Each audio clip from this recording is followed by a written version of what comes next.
Everyone, good morning, welcome to my channel. আমি moon, আর আশা করব তোমরা সবাই ভালো আছো, সুস্থ আছো। আমিও ভালো আছি।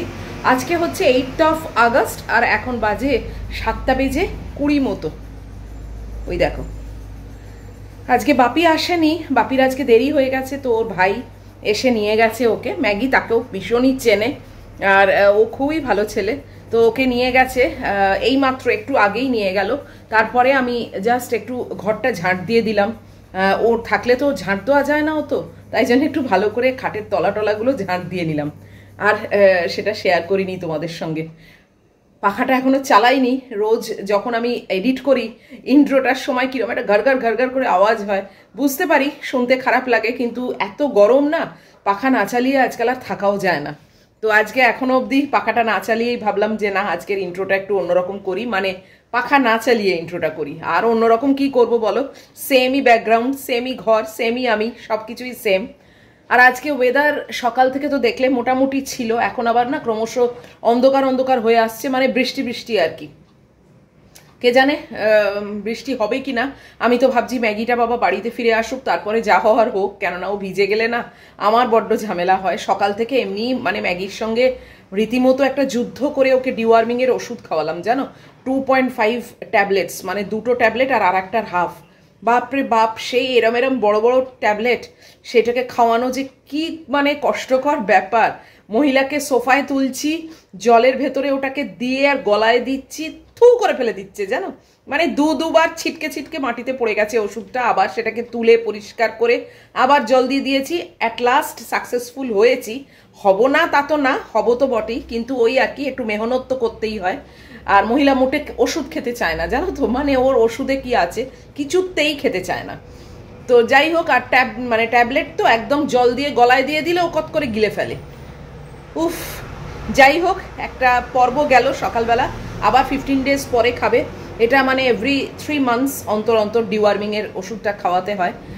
আবার 15 ডেজ পরে একটা যুদ্ধ হবে, তারপরে ওকে খাওয়াবো। আর সকাল থেকে মহিলাময় হয়েছিল আজকে, তোমাদের সঙ্গে অনেক শেয়ার করেছি। খাটে উঠেছিল, উঠে আমার কাছে খুব খানিকটা আদর টাদর খেয়েছে। তারপরে আমাদের সকাল শুরু হয়েছে যাকে বলে। তো ওয়াশিং মেশিন চলছে অবশ্যই এখন। আর আজকে রান্না বান্না নেক্সট কথা। আজকে আমি আর ভাত খাবো না, কেননা 2-3 দিন ধরে পরপর ভাত হয়ে গেছে না, আর আমার ভাল লাগছে না। তো আজকে খুব ইচ্ছা আছে একটু চাউমিন করার। দেখি কত দূর কি করতে পারি, সেটা এখনো অবধি আনডিসাইডেড। ওই ক্যাপসিকাম, একটু মিক্সড ভেজিটেবল, মাশরুম এইটা আছে, তো মাশরুমটাও নষ্ট হয়ে যাবে, জানো তো, সেটাও একটা কারণ। তো এইসব দিয়ে ভাবছি একটু বেশি করে যদি চাউমিন করে রাখি, ওটা আমার দুবেলার হয়ে যাবে। তো এই করেই কাটাচ্ছি আর কি। চলো এখন একটু বসি, প্রচণ্ড গরম হচ্ছে, জানো তো, আর পাচ্ছি না। অনেকক্ষণ পাখা অফ করে চালিয়েছি, এইবারে পাখাটা অন করে দিলাম। তো ইন্ট্রোর লাস্টের দিকটা তোমরা ওই ঘরঘর আওয়াজই একটু সহ্য করো আর কি। তো এখন বসে তোমাদের গুড মর্নিংয়ের উত্তরগুলো দিই, কেননা উপস্থিত আমার হাঁটাও হয়ে গেছে, আমার ঝাঁটও হয়ে গেছে, সবই হয়ে গেছে। তো ওই জন্যে আর কিছু নেই বাকি। তো একটু বসে গুড মর্নিংয়ের উত্তরগুলো দিই। আর ওই দিই মানে দিতে দিতেই ম্যাগি এসে যাবে, জানো তো, মানে 30টা মিনিট কি যে তাড়াতাড়ি কেটে যায় বুঝতেই পারি না। এমনিতে তো টাইম কাটতে চায় না, বাট এই 30 মিনিট কিন্তু খুব তাড়াতাড়ি কেটে যায়। যাকগে, চলো পরে আবার আসছি। এই যে মহিলা চলে এসেছে, দেখছো, বসলো।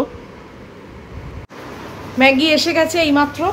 কি ভাগ্যি বৃষ্টিটা এখনো পড়েনি, তাই জন্য আর ভেজেনি। চলো আমি একটু মপটা করে নিয়ে এখন ওয়াশিং মেশিনটা প্রায় শেষের দিকে। ওয়াশিং মেশিন শেষ হয়ে গেলে ওটাকে মানে খুলে কাপড় জামাগুলো সব শুকোতে দেবো। আর ম্যাগির আশাটা তোমাদের সঙ্গে শেয়ার করিনি। ওই দেবব্রত মানে ওর বাপির ভাইয়ের সঙ্গে একটু দাঁড়িয়ে কথা বলছিলাম, মানে সব অনেক রকম, এখানে ডগেদের নিয়ে এত প্রবলেম হচ্ছে, এখানে হাঁটাতে দেয় না, ওখানে হাঁটাতে দেয় না, এইসব নিয়েই আর কি কথা হচ্ছিল। যাই হোক, চলো, অন্ধকার হয়ে আছে, বৃষ্টি মনে হয় হবে। আমি চট করে মপটা করে নিই। মপ হয়ে গেছে আর আমার ওয়াশিং মেশিনও শেষ হয়ে গেছে, তাই ভাবলাম যে কাপড় জামাগুলো এইবারে শুকোত দিয়ে দিই। বাইরে তো মানে রডে তো দেবো না, ওই র্যাকেতেই দিয়ে দেবো। এই যে এখন উপস্থিত বাইরের অবস্থাটা মোটামুটি, রোদ্দুর নেই, বাট বৃষ্টিও হচ্ছে না, কিন্তু আমি আর ওইসব ভরসা করি না, রিস্ক নিই না, একেবারে র্যাকেতেই দিই। বর্ষাকালটা র্যাকেতেই দিয়ে রাখি, তাহলে আমারও সুবিধে হয়। রডেতে দিলে বারবার তোলাপাড়া না, আর পারা যায় না, তাই জন্যে এই র্যাকেতেই দিই। সেরকম যদি হয় জানোই তো তোমরা, র্যাকটা ধরে ভেতরে করে দেবো।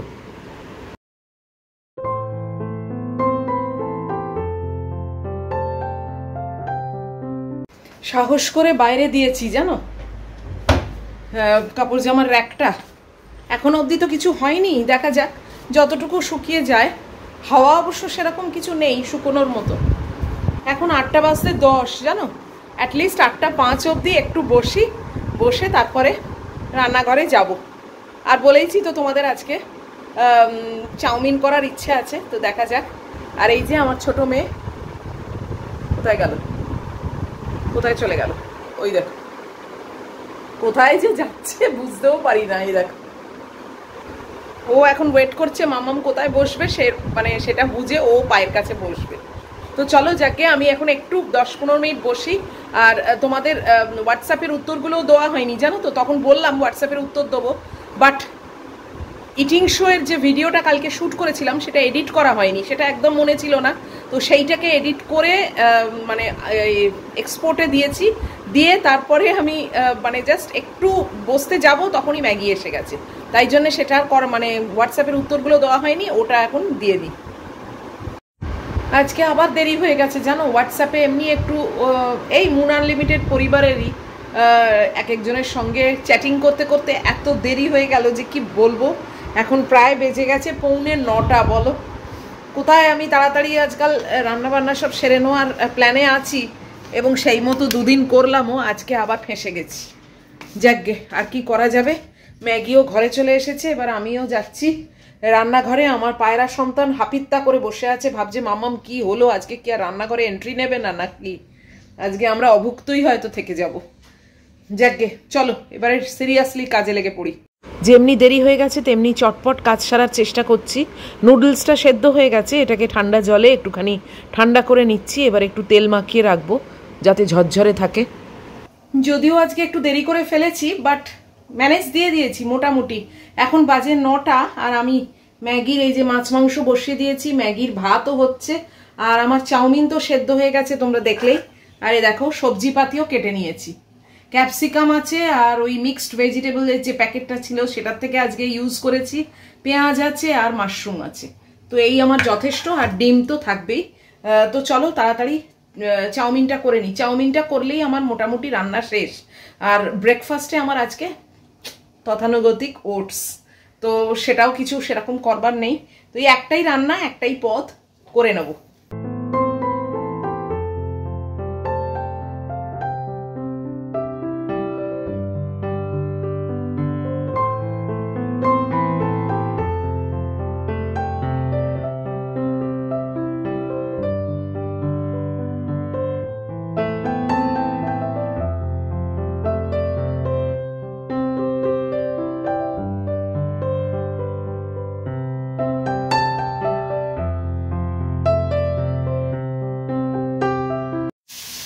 খুব সিম্পল ভাবে করছি। এই দেখো সবজিগুলোকে জাস্ট একটুখানি ফ্রাই করে মানে সটে করে নিচ্ছি, কেননা চাইনিজ রান্নায় না খুব একটা ভ্যাদভ্যাদে কোনো কিছু থাকে না জানো তো, মানে সবজিগুলো দেখবে একটু মানে খাওয়ার সময় যেন ক্রিস্পি থাকে। তো তাই আমি একটু সটে করে নিচ্ছি, আর গ্যাসটা অবশ্যই হাই ফ্লেমে আছে। আর তারপরে নুডলসগুলো দিয়ে নাড়ানাড়ি করে ওপরে ডিমটা দিয়ে দেবো, সেটা দিয়ে নাড়ানাড়ি করে নেবো, বাস আমার রান্না হয়ে গেল। আর সস টস আমি পরে যখন খাবো তখন দেবো, এখন থেকে আমি দিয়ে রাখি না। তো চলো সবজিগুলো প্রায় ভাজা হয়ে গেছে, ম্যাগির ভাতটাও প্রায় হয়ে গেছে, ওটাও গ্যাসটাকে অফ করে চাপা দিয়ে দেবো। আর মাংসটা তো একটু টাইম লাগবেই, ওটা হোক।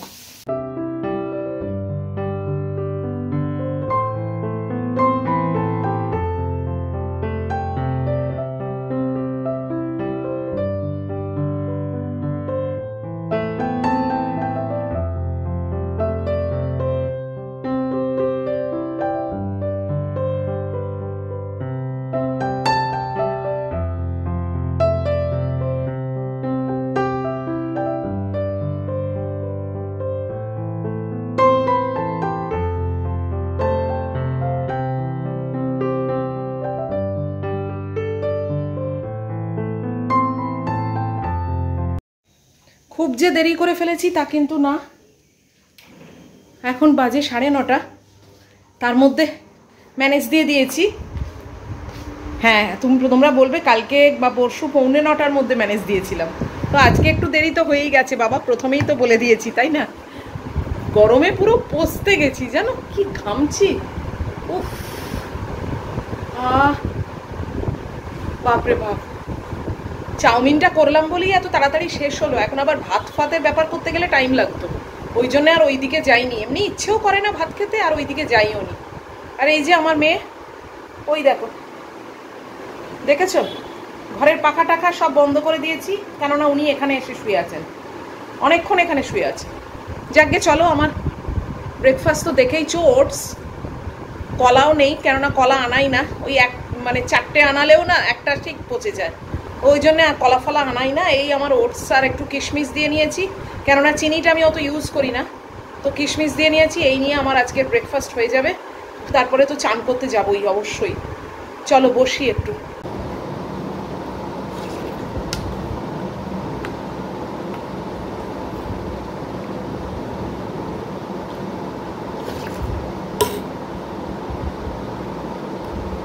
যারা চিনি অ্যাভয়েড করতে চাও তারা কিন্তু এরকম কিশমিশ বা আরও ড্রাই ফ্রুটস দিয়ে যে কোনো খাবার খেতে পারো, মেনলি এইসব কর্নফ্লেক্স বা ওটস, এইগুলো আর কি।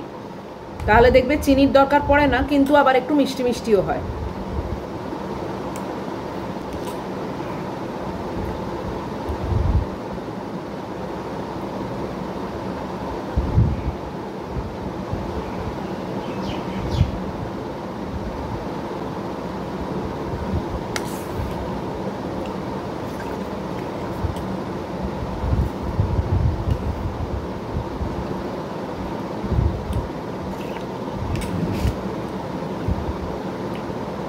অনেকে আছো,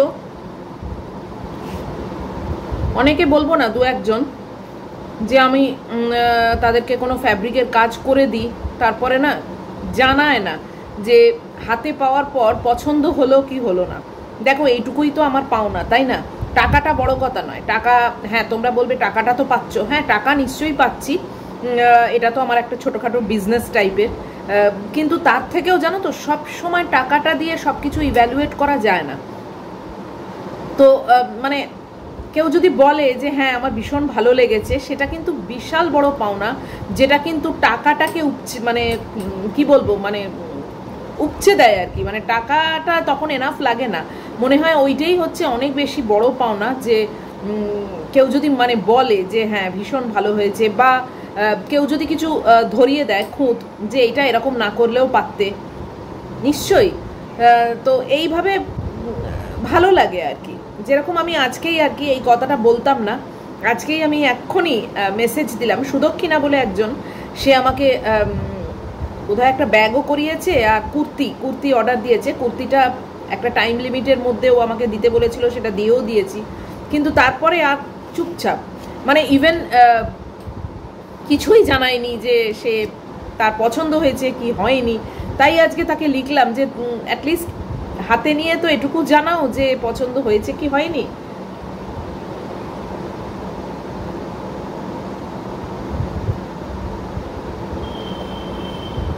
ও সে এখন লিখলো, এখনো পাইনি, বাবার আশা ক্যান্সেল হয়ে গেছে মেডিকেল ইস্যুর জন্য, পেলেই জানাবো। ওকে করে দিলাম। সে আমার মনে হয় কর্মসূত্রে অন্য কোথাও থাকে, যেটুকু আমি বুঝেছি আর কি। তো ওর বাবা কোনো কারণে উনি এখনও বোধহয় ওর কাছে যেতে পারেননি, তাই জন্য ও হাতে পায়নি। ঠিক আছে, সেটা অ্যাকসেপ্টেবল, কেননা এটা একটা অন্যরকম ব্যাপার। কিন্তু এর আগেও না আমি দু একজনকে দেখেছি, মানে নিল বাস, উধাও, পেয়েছি এটুকু বললো, পেয়েছি বাস, গল্প শেষ। এইটুকুনি তো বলাই যায়, তাই না, যে হ্যাঁ ভালো লেগেছে, বা আরেকটু এরকম হলে ভালো হতো কি কি। আমি যে সব সময় বলছি তোমাদেরকে ভালো বলতে হবে এরকম কোনো কারণ নেই। তোমাদের হাতে নিয়ে দেখে কেমন লাগলো, যদিও এখনো অবধি কেউই খারাপ বলেনি, সবাই বলেছে খুবই ভালো হয়েছে, সেটা তো আমি ব্লেসড, আমার কাছে মানে বিশাল বড় একটা পাওনা। কিন্তু এইটুকু না শুনতে ভালো লাগে, এবং নিজে আরও ভালো কাজ করবার একটা উৎসাহ পাই, এটাই আর কি, আর কিছুই না।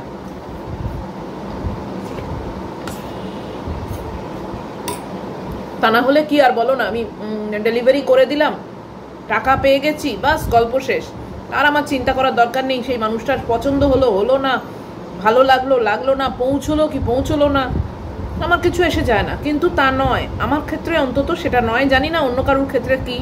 বাট আমি আমারটা বলতে পারি, আমার ক্ষেত্রে সেটা নয়। আমি মেক শিওর করি যে সেটা পৌঁছেছে, আমার যে টাইম মানে পোস্ট অফিস থেকে বলে দেয় সেইটা যখনই দেখি পার হয়ে যাচ্ছে, কেউ কিছু খবর দিচ্ছে না, আমি কিন্তু জানতে চাই যে পেলে কিনা, এবং পাওয়ার পরেও এটুকু আশায় থাকি যে কেউ বলবে যে কাজটা তার কেমন লাগছে, মানে কেমন লেগেছে।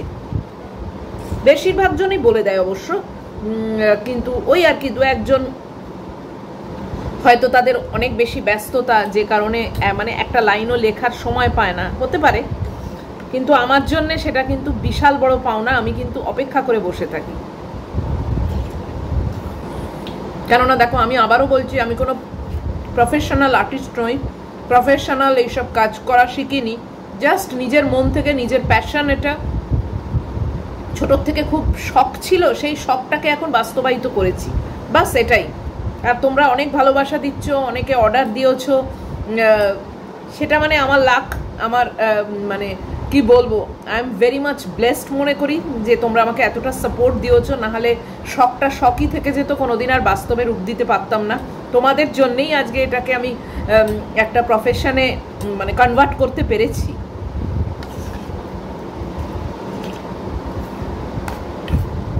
চলো খেয়ে নিই, খেয়ে নিয়ে চান টান করি, করে আবার ওই লাল কুর্তিটাকে ধরতে হবে, আর আসবো তোমাদের কাছে, সঙ্গে থাকো। প্রায় 11টা বাজতে চললো, আমি এইমাত্র চান করে বেরিয়ে ম্যাগুরকে খেতে দিয়ে দিয়েছি। ম্যাগুর কিন্তু খাওয়ার এখন কোনো পাত্তাই নেই, ওই দেখো ওইখানে শুয়ে আছে। আর আমি সব সরঞ্জাম নিয়ে নিয়েছি ফ্যাব্রিকের, তো আমি এখন ফ্যাব্রিকের কাজ করতে বসবো। আবার তারপরে কিছুটা কাজ করে নিই, তারপর আবার তোমাদের কাছে আসছি। ফ্যাব্রিকের কাজ করতে করতে ঠিক মাথায় আছে ওর সামনে বসতে হবে, তবে ও খাবে, তাই জন্য বসে গেছি ওর সামনে। আর ওর খাওয়া প্রায় শেষের দিকে দেখো, তো এইবারে আবার বলতে হবে ওকে জল খেতে, তখনও জল খাবে। এই যে এখন মহিলা জল খাচ্ছে। এখন আজকের দিনের মতো ওর লাঞ্চ কমপ্লিট, পুরোটাই খেয়ে নিয়েছে। 12টা বাজতে 20 না, মানে আমি খাওয়াতে বসেছি যখন তখন 11:30। যাই হোক, ম্যাগির খাওয়াটা হয়ে গেল, তোমরা দেখলে পুরো একদম চাটপট করে জল টল খেয়ে মহিলা এখন একদম ফ্রি। আর আমি আবার ব্যাক টু ওয়ার্কই করেছিলাম। তারপর দেখলাম মহিলা খুব খেলা করছে, তাই জন্য ভাবলাম তোমাদের সঙ্গে একটু শেয়ার করি। তোমরা তো ওকে অনেক দেখতে চাও। আর এই কী নিয়ে খেলা করছে জানো, এটা হচ্ছে আমার সেই বাথরুমে প্লাম্বিংয়ের কাজ হয়েছিল, সেখান থেকে একটা পাইপের এলবো, সেটা কোথা থেকে জোগাড় করেছে, সেইটা নিয়ে খেলছে। দেখো এদেরকে নিয়ে মানুষের কত প্রবলেম, তাই না? কিন্তু দেখো এরা কত অল্পেতে কত খুশি। একটু খাওয়া দাওয়া হয়ে গেছে, তাই জন্য দেখো এখন কত আনন্দে রয়েছে। এবং সামান্য একটা পাইপের মানে একটা অংশ, একটা টুকরো, সেটা নিয়েই ওর কত মজা, কত আনন্দ। এই অবলা প্রাণীগুলোর ওপরে মানুষের কি করে যে রাগ হয়, কি করে যে হিংসে আসে, এটা আমার সত্যি মাথার বুদ্ধিতে আসেই না। এদের তো দেখলেই মনে হয় যে মানে ভগবানের একটা বিশেষ ক্রিয়েশন। এরা মানুষের থেকে অনেক গুণে ভালো হচ্ছে এরা। জানি না, আমি হয়তো পশুপ্রেমী বলেই পার্শিয়ালিটি করছি, কিন্তু সত্যি তাই। তোমরাও একটু চিন্তা করে দেখো। খেয়ে উঠলেই ম্যাগির খেলা আরম্ভ হয়ে যায় বলি, আজকে দেখেছো? আরে এটা একটা ওই আমার বাথরুমে কাজ হয়েছে না, সে ওই একটা ওই এলবো আর কি পাইপের, সেটা নিয়ে কি খেলা করছে একা একা বলো। আর আমি এই ফ্যাব্রিকের সব র্যাপ আপ করে ফেলেছি, অনেকটা এগিয়েছি আজকে, আর বেশিক্ষণ ধরে ভালো লাগে না। এখন একটু বসবো, একটু মি টাইম কাটাবো, আর ওর একটু রকম ফের দেখবো। তোমাদের সঙ্গে কিছুটা শেয়ার করলাম, আবার বুঝতে পেরেছে যে ক্যামেরা করছি, ওই জন্যই চুপ করে বসেছিল। যাই হোক, আজকের মতো ভিডিওটা এখানেই শেষ করে দিচ্ছি, আর কিছু দেখানোর নেই। এবারে একটু জাস্ট মি টাইম কাটাবো, আর তারপরে তো ইটিং শো করবো, লাঞ্চ নিয়ে বসবো। আর লাঞ্চ কি আছে সেটা তো তোমরা অলরেডি দেখেই নিয়েছো। তো যদি আজকের ভিডিও তোমাদের ভালো লাগে তাহলে প্লিজ একটা লাইক, শেয়ার, কমেন্ট আর সাবস্ক্রাইবটা করো প্লিজ। আর দেখা হচ্ছে তোমাদের সঙ্গে অবশ্যই আবার পরের ব্লগে। টিল দেন তোমরা খুব ভালো থাকবে, সাবধানে থাকবে। Love you all.